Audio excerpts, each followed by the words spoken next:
right, so here we go. Wow, that was a really cool G-Wagon. Closing in on the highway. We are up to temp now.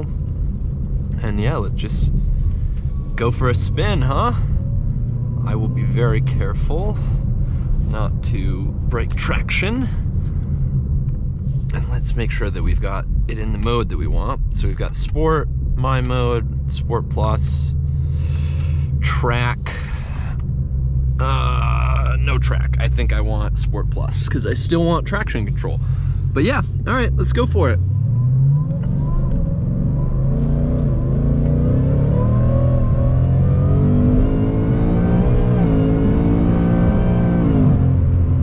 Wow. Wow. Oh my gosh.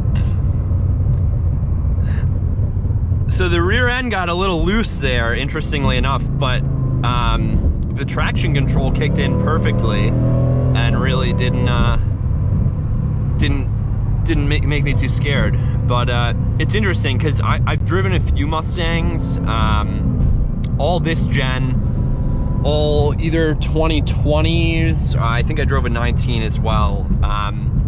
But one was just a base, like a regular GT with the same, 10-speed auto, and then the other was also a 10-speed auto, another GT, except this one was stage 2 tuned with roughly 800 horsepower. So more like 700, but this car is just, you can't even compare them. Like, it doesn't even really feel like a Mustang. It's just so,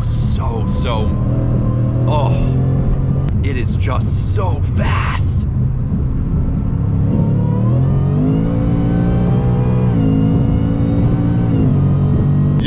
You're just a big road bully in this thing. It's ridiculous. But I was not a big proponent of Mustangs up until today, and now after driving this thing, I'm like, whoa.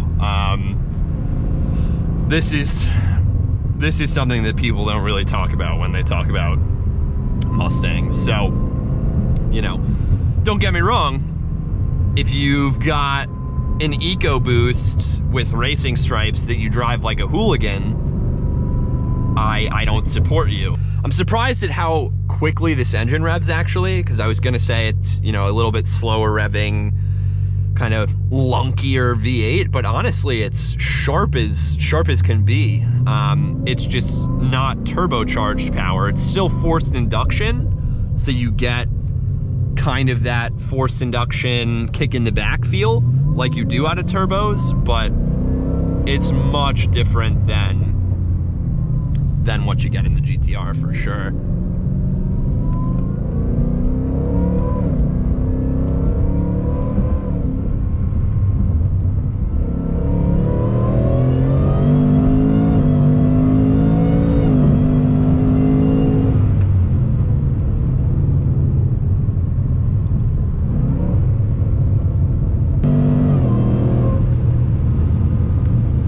And the steering is great. I mean, you'd think it's just like a big boat, but actually it's a little more of a precision tool than I thought it would be. I'm super impressed with how it corners.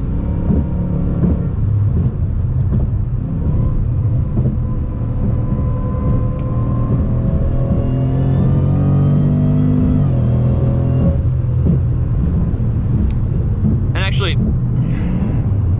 an interesting comparison to make to this car would be something like a Hellcat, and I've driven the Challenger Hellcat, and similar engine noise, obviously, with the supercharger and all that, but this is definitely a much more put together car, and you pay that, you pay for that, but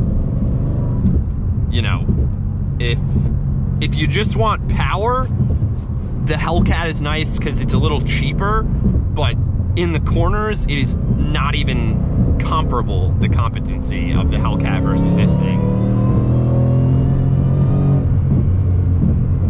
And the Hellcat, you don't really get the engine note like you do in this. This gives you just a glorious note. In addition to the ridiculous whine of the supercharger. So, nothing but praise for this Mustang. I'm not gonna lie, and honestly, I was not really, I knew it was gonna be fun to drive, but getting in it the second time, my excitement was just through the roof. I mean, this is like, honestly, one of the most fun cars I think I've ever driven, because it's just, you don't need any of this, like it is like pure excess in every sense of the word. And hey, I don't have a problem with excess, why not? This thing's incredible. There's not many cars I could think of that behave and act this way.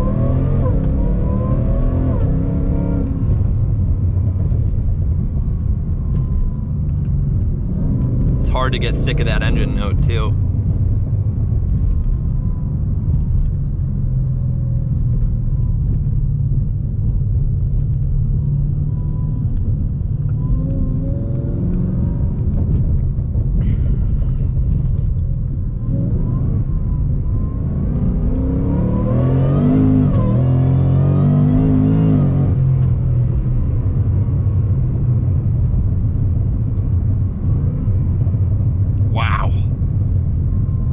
It's just so good.